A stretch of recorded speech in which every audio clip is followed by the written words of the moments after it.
Hi, thank you all for tuning in. My name is Christopher Lawrence. I'm a third year graduate student at Princeton University.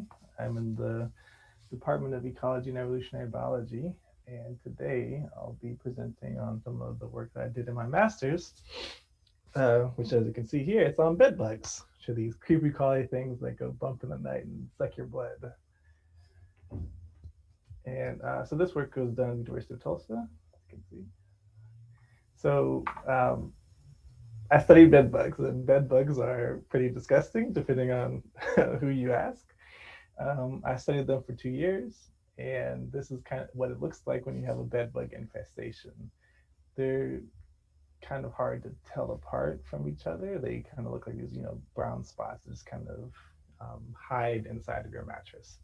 And what's going on is this person here is collecting these bed bugs, hopefully to do some kind of analysis. And so the work that I did in my master's wasn't necessarily on the bed bug itself, but rather on the mitochondria, which is a organelle that lives inside of each of our cells. So any eukaryote or eukaryotic organism has mitochondria. So here I'm showing a bed bug and then the mitochondria to the left. And so what I did in my master's was to look at um, some of the interworking mechanisms of the mitochondria within bedbug. And so this is what the mitochondria looks like. And what a lot of people don't know is that the mitochondria actually has its own form of DNA. And so inside you, there's your own DNA that resides in the nucleus, which is this blue um, large circle over here. But then there's also DNA that sits the mitochondria itself. And this was discovered in 1963. And so the work that I did um, was looking at this state that bedbugs have called heteroplasmy. And so heteroplasmy is when you have more than one kind of mitochondrial DNA in your cells or in your mitochondria. And so what I'm showing here is in the top is uh, an electrogram that has a Y here, and this Y is showing a location where there's an overlap between a blue C and a red T. And so when we're reading this in our analyses, depending on the proportion of DNA that we pick up, it could show either being a C or a T. But the fact that it has both of these is really interesting, right? Because we normally think that in humans you can only inherit one kind of mitochondria and usually inherit it from your mother. But here, what we're seeing is that in bedbugs, there are two kinds. And this state of heteroplasmy is really high in bedbugs. Around 50% of samples tend to be heteroplasmic. And the initial thought that kind of got us interested in studying bedbugs is heteroplasmy, but more importantly is that there are different species of bedbugs. There are different kinds of bedbugs. There are bedbugs that live on bats, and there are bedbugs that live on humans. And there are even bedbugs, but for bats called bat bugs. But bat bugs aren't related to bed bugs phylogenetically, and you can look them up and they look really creepy.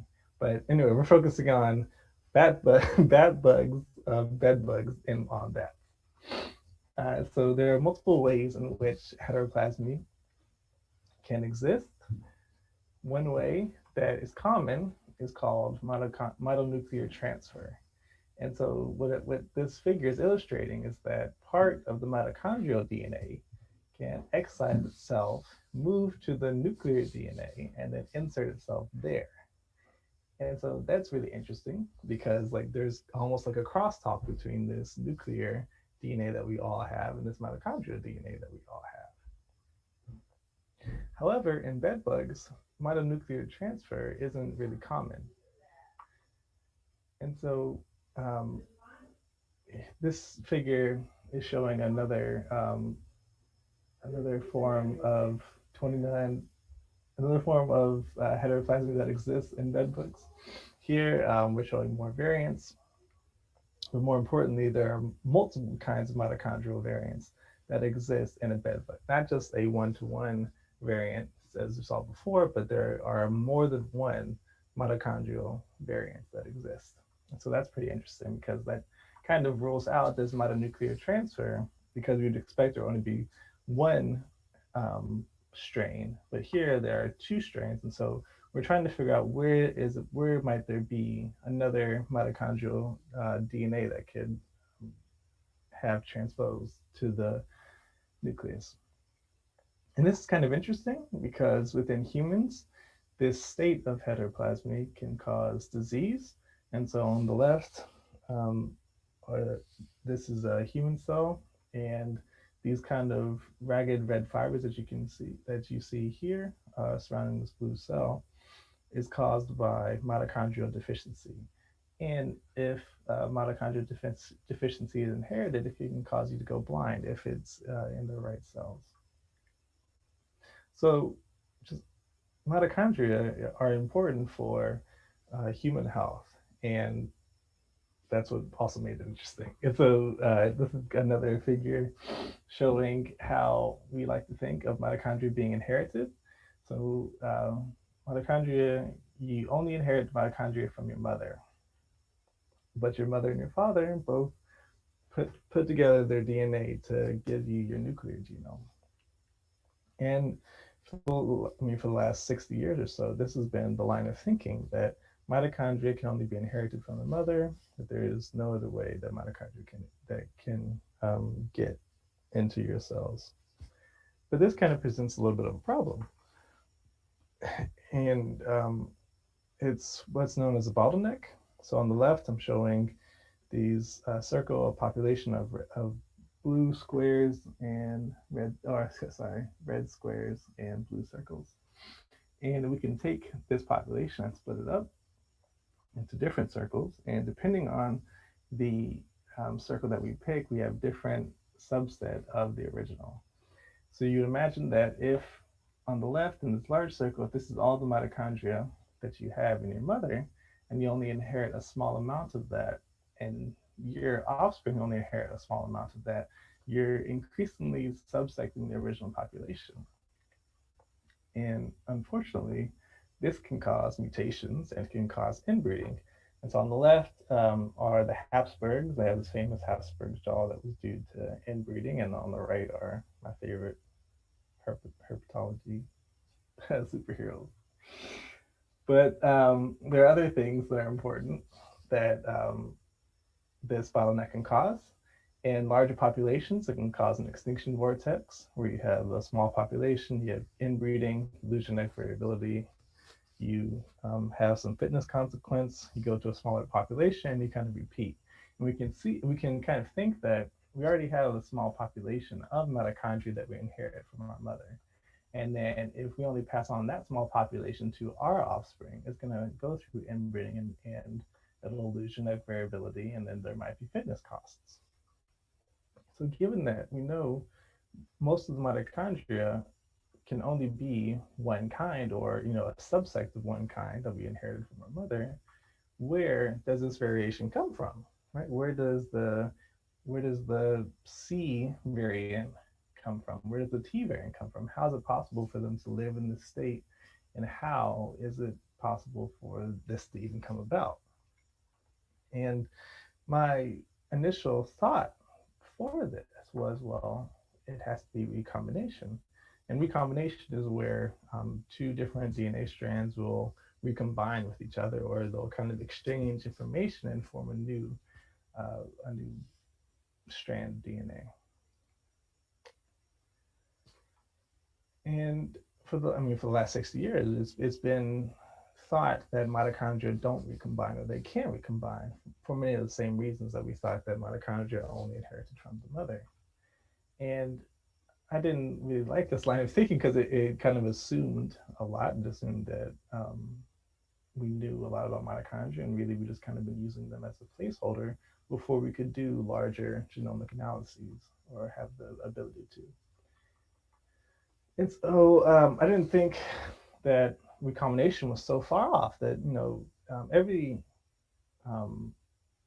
if you have DNA, it should be able to recombine. It's an inherent property of the molecule as itself. Molecule itself.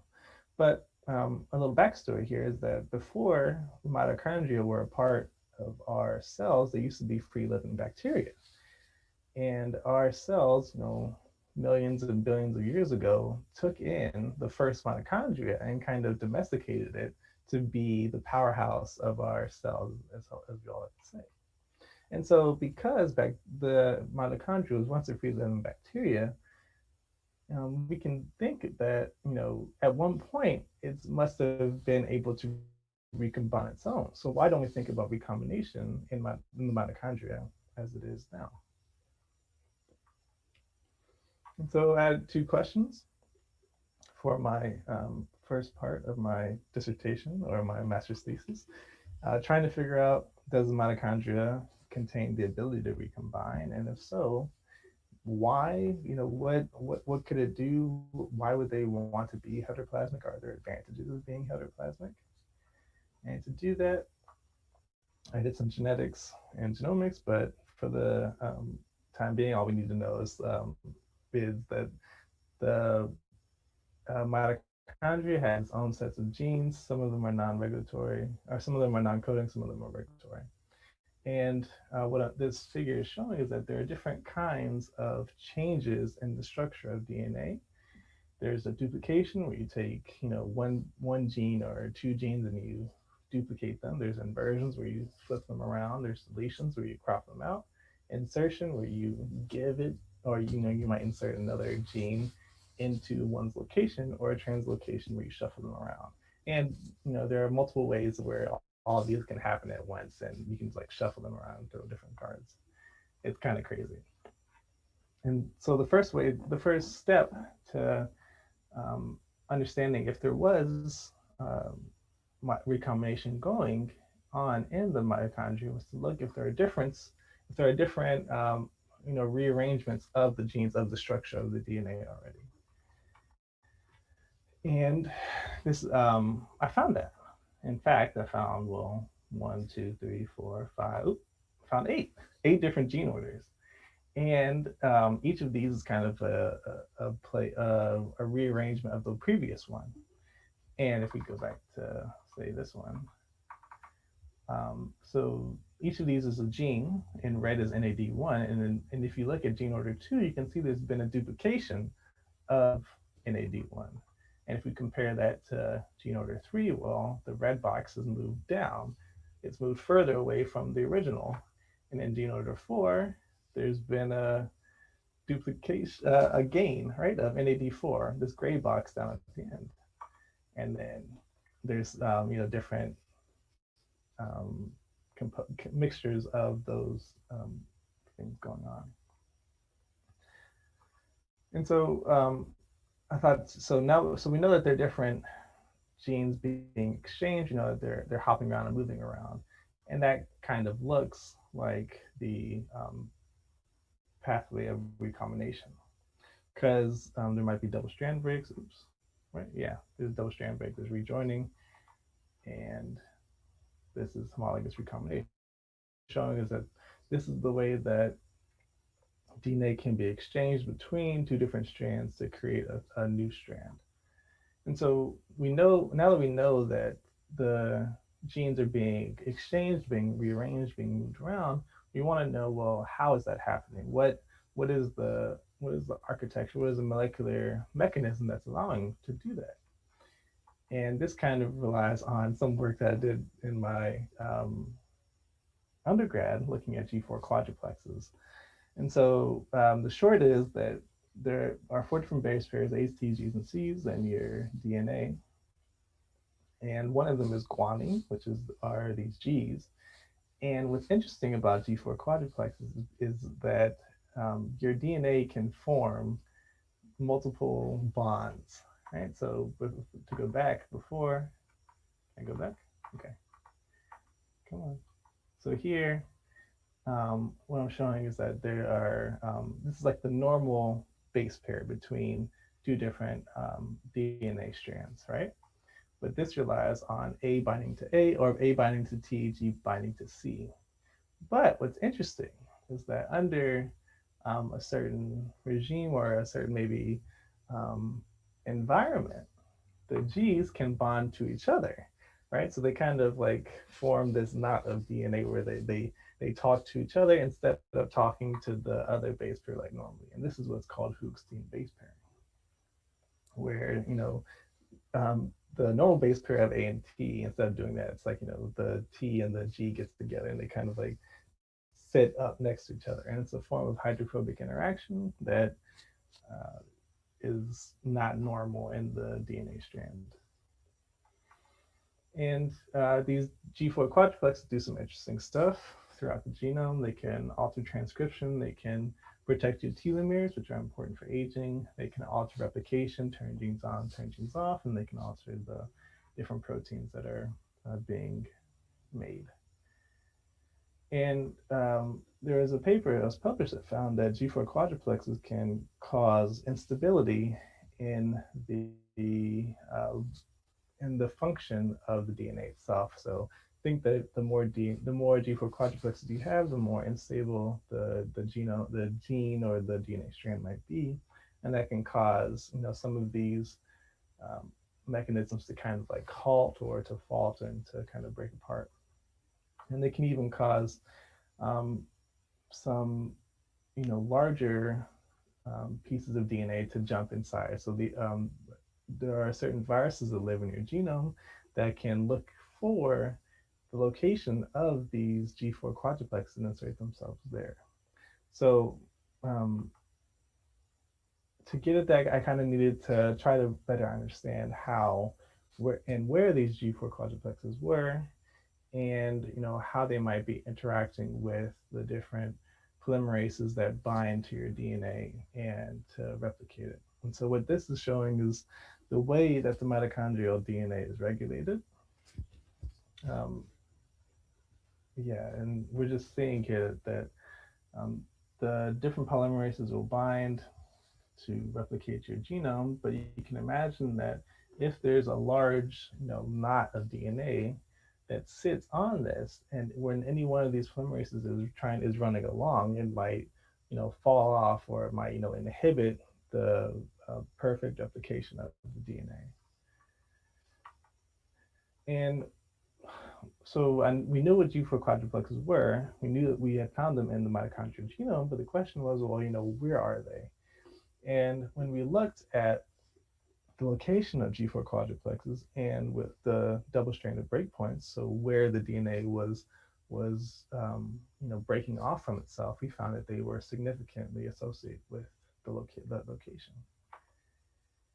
And so what this is showing here is the G4 quadruplex, what it looked like, the location that we found them in the genome, and we can see that the location of the G4 quadruplex is also lined up with some of those rearrangements that we had found before. And so we know what G4 are doing. We know they're there. We know that they're kind of causing these breaks and leading to these rearrangements of the DNA. But why does that matter? Well, what we found is that some of these genes with these G4 quadruplexes where they're located were under positive selection. That if you had the G4 quadruplex and you had the rearrangement, that you were being positively selected for it, which means that you were somehow more fit if you had the rearrangement of the G4 quadruplexes than those that didn't. What was also interesting was that some of these G4s fell within known genes like ATP6, like COX1, and these genes are important for the way that your cells, pick up energy and transmit energy and create energy. And so it's really interesting to think how how these sequences kind of interact with each other to generate fitness effects that can be felt at the bug level or at the insect level.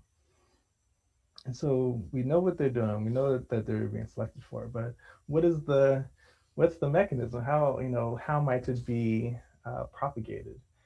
And in a normal system, in the normal system, in order to create or to prevent heteroplasmy, usually the paternal mitochondrial DNA is degraded before it gets into the cell. And then you have recombination between two of the same mitochondria that you inherit from your mother, seen on the left. And this is what creates a homoplasmic cell.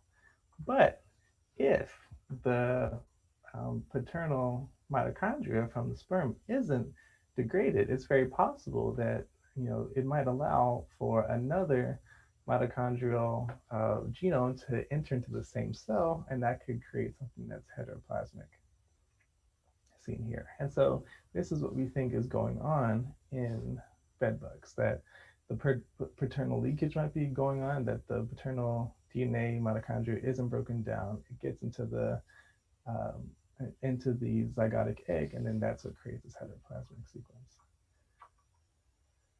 And so, yeah, we propose that mitochondrial DNA can recombine, which is interesting, and that G quadruplexes and double-strand breakpoints kind of allow for this thing to happen, and that it's also under selection, right? That bedbugs who are heteroplasmic can experience some type of fitness um, buff from being heteroplasmic, and I can um, think of some reasons why that is. I know some fun facts that in the early 60s and the 70s, bed bugs were killed with fire, right? So they used to if you found that you had bed bugs, they would strip the bed and then they would pour kerosene and light it on fire, and that this fire would kill off so many bed bugs. But those that survived, right, would need to be able to survive at higher thermal temperatures, or to have better cells that can live under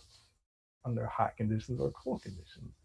And so it was thought that, at least I think that being heteroplasmic can kind of help you to survive under some harsh weather conditions, such as being in the cold or living at high conditions. So that was the first part. We talked about mitochondria on the left. And so the next part of my thesis was to look at another kind of organism that lives within bedbugs. So first we looked at mitochondria live within bedbugs, but now we're going to look at a parasite that lives within bedbugs called Wolbachia. And so this is Wolbachia. This is what it looks like. It's a endosymbiotic bacteria that lives within 60% of insects have some form of Wolbachia. And an interesting tidbit is that Wolbachia and mitochondria are related to each other. They are both maternally inherited, and evolutionarily, Wolbachia and mitochondria both shared an ancestor. So first, you need to understand some of the backstory with bedbugs. Blood is the sole source of ingested nutrients and water, and blood is also what's needed for them to go through development. In order to change through the different stages, they have to have a blood meal. And blood often lacks calcium and vitamin D or riboflavin. And most of this is, it's very important to the bedbug. They have to have it if they're going to do anything, if they're going to function. They need to have blood, and they need to have these vitamins. And Wolbachia in bedbugs is an obligate symbiote. And what that means is that they kind of share some mutualism, but it's not entirely mutual between the two. There are still some detrimental effects of the Wolbachia on the bedbug. But what was more interesting is that the bedbug Wolbachia, so the Wolbachia that's specific to the bedbug, has a molecular pathway that allows it to synthesize some of the vitamins that the bedbug doesn't get from blood. And so part of the work that I was doing was to understand, well, if there's Wolbachia that lives within the bedbug, can the Wolbachia within the bedbug kind of help to split the bedbugs that live on humans and the bedbugs that live on bats, right? So is it possible that something within the bedbug can prevent bedbugs from living on one or the other, right? So if you have Wolbachia, if you have a human-associated Wolbachia, can they prevent you from living on bats? If you have a bat-associated Wolbachia, can they prevent you from living on humans and vice versa? And what this is called is a red queen, or the red queen hypothesis, which is it's coevolution, evolution between the bed bug and evolution between the bacteria that live inside it. And so this is it was taken from Alice in Wonderland because it states that the red queen has to run faster and faster in order to keep still where she is. That is exactly what you're all doing. And so here, the the bed bug is the queen, and Alice is the Wolbachia. The Wolbachia has to consistently run to catch up with the queen, and it kind of simulates an arms race between the two, where the bed bug has to evolve to prevent the Wolbachia from killing it, and Wolbachia has to evolve to prevent the bed bug from killing it, vice versa. So the question I was interested in for my second part was to understand if there are different changes in Wolbachia that live within bed bugs that live on bats and bed bugs that live with humans. And to get at that, well, I'm just going to ask some other questions. What is the genome architecture of Wolbachia host association? So are there different changes? Are there changes in the genome of this bacteria within the bed bug? And what are some of the changes? What are some of the pathways, the molecular pathways that are affected by these changes? And we found some pretty interesting stuff. We found that certain certain Wolbachia pathways were upregulated or altered in one uh, in one type of Wolbachia versus the other. And so what we're showing here is that within bed bugs that live on bats, their Wolbachia had different subsystems, different molecular pathways compared to those that lived on humans. And so uh, in bed bugs that lived on bats, they had things that were altered, such as heme synthesis, NADH, small subunits. But in humans, they had things that were more related to processing viruses and preventing infection. And so I did a further analysis where I looked across the genome, like genome wide, to see if I could identify differences between Wolbachia that lived on bed bugs and bats, and Wolbachia that lived in bed bugs and humans. And this is a Manhattan plot. And here on the x-axis is the genome, and on the y is the statistically significant. And so if anything is above 200, it's highly significant. And these blue dots are representing a single mutation. And so I did this, and we found that at certain parts of the genome, there were locations that were only specific to a bed bug that lived on a bat, or only specific to a bed bug that lived on a human. And this is what this is showing here. Here, this A is a single mutation that only human bed bug Wolbachia have, and it's not in bat Wolbachia. And so we compared the two. We compared Wolbachia associated in bats and Wolbachia associated in humans. And something that was interesting just by looking at this plot, you can see that there's so much more uh, just blue dots on the left than there are in the right. We think that this might be kind of related to what we talked about earlier, and that the population sizes of Wolbachia, of bed bugs in humans, and bed bugs that live on humans, is so much lower, right? Any infestation of a house or even like an apartment building tends to be started by maybe one or two females, and they just kind of take over the entire building. And that level of inbreeding, because everyone is related to each other, they all started from the same mother, causes this decrease of variation.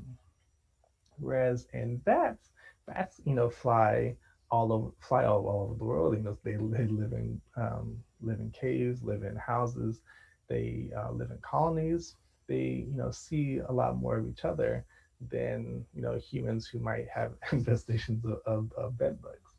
And so we think that some of the lifestyles of bats and humans might kind of contribute to the decrease in variation that we see in the Wolbachia. And so we looked for differences between the two to try to identify, what genes are, what genes are only specific to those Wolbachia on bats, Wolbachia on bed bugs on bats, and the um, Wolbachia in humans, Wolbachia in bed bugs in humans. And we found that there are differences in multiple different pathways, such as biosynthesis, nucleic acid repair, protein transfer, stress response, etc. But what was more interesting is that there were these changes that affected genes that were specific to Wolbachia in bed bugs on bats and Wolbachia in bed bugs in humans. And these are just the genes that have names that, it doesn't really matter. We're going to get there. And what was more interesting is that of those genes, we found those that were specific to metabolic provisioning of biotin, of this pathway that helps the bedbug process blood. And we also found that there are these genes related to the synthesis of leucine and protein in mitochondria. And when we did a further analysis to look at how these genes kind of talk to each other, we found that many of these genes were related to the mitochondria. And so instead of being, single interaction, right, of the mitochondria just being a part of itself and of the Wolbachia just being part of itself, it's more likely that the Wolbachia and the mitochondria speak to each other and interact with each other within the bedbug. And these kind of interactions go on, across the eukaryotic kingdom. Even within you and I, there are bacteria that we, consume, that we eat, that will kind of affect how our cells interact with each other and how we feel. And that's kind of what this is showing, is that the mitochondria and Wolbachia kind of share this relationship with each other, and that if you have one change in the Wolbachia, it'll affect the change in the mitochondria. And I'd like to thank my sources, and I'll take any questions.